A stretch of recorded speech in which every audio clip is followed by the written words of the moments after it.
Want to give a family member or trusted person access to your Amex account? If you're worried about managing spending or liability, you're not alone. Today, we're safely adding an authorized user to your Amex card.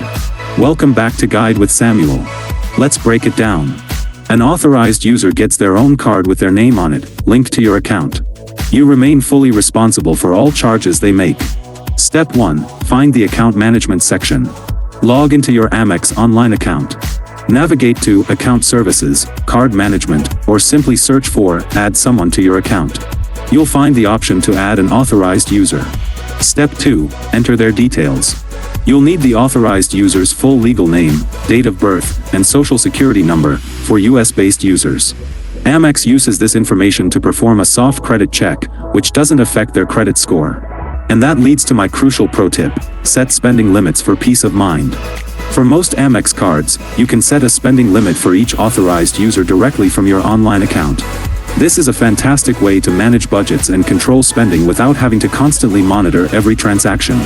So, just like that, you can share the benefits of your Amex card while maintaining control.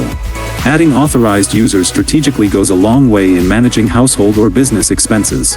Now I'm curious, who did you add as your first authorized user? A spouse, a child, or maybe an employee? Let me know your thoughts down in the comments, and subscribe for more clear-cut guides like this one. Thanks for watching. I'm Samuel, and I'll see you in the next video.